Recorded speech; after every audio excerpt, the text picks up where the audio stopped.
So my very first question is, when I was 5, I forced my mother to watch Ghostbusters twice in a row at the cinema, and that was the exact moment when I decided that when I grow up, I would ended up working somehow near the film industry. Now I have a 4-month-old daughter, and I can't wait to watch the old and new Ghostbusters movie with her. How do you and Jason feel being the new guardians of the franchise and having to introduce this franchise also to today's children and teenagers?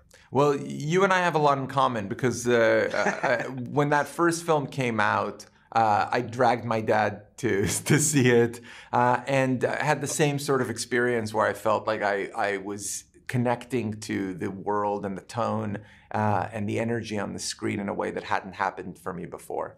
That feeling is critical to how we approach the experience of the audience in crafting these new stories. So of course there is a direct connection to those original films because these are characters that the audience has met 40 years ago. But it's more than that. It's also a sensation. It's something harder to define, but you know it when you feel it. It's that experience of tone, of being afraid one minute and laughing the next, knowing that you're going right up to the edge of what's comfortable when you're a young audience member, so it feels almost like a thrill ride.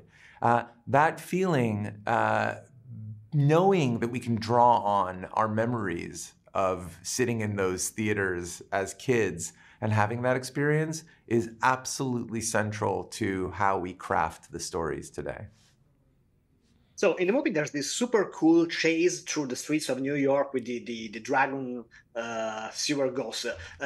Am I the only one seeing like a nod to the old David Crane video games from 1984, where you had also this section of Ecto 1 driving through the streets of New York? I love that game so much. I used to play that game for hours. I'll be honest that it was not a conscious illusion, but that game was my first post-theatrical experience with Ghostbusters.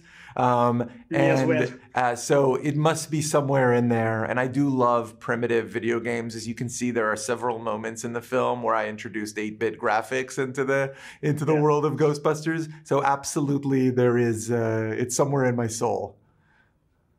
So can I ask you a question about this gentleman right behind me?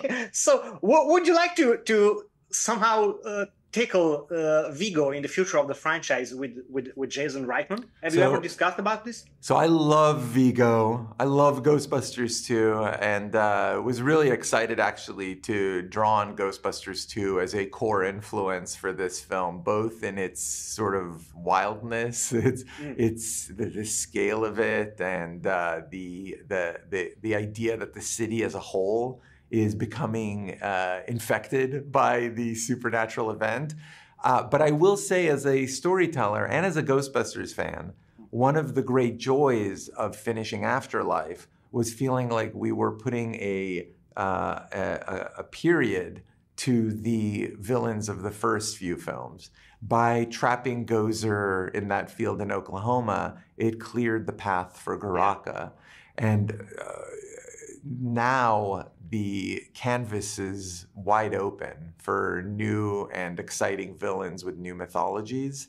That makes me happy, and I haven't been shy about talking about my excitement and drawing inspiration from the Real Ghostbusters animated series. One of my favorite things about that series, and Jason and I spent an entire week watching all of those films as we were writing this story. One of my favorite things about it is just how the villains were unpredictable and new every week. They would introduce new stories, new mythologies. Oh, there you go, amazing. You know what I'm talking about. So thank you very much, and compliments once again for the movie. Bye bye. Nice to meet you. Bye bye.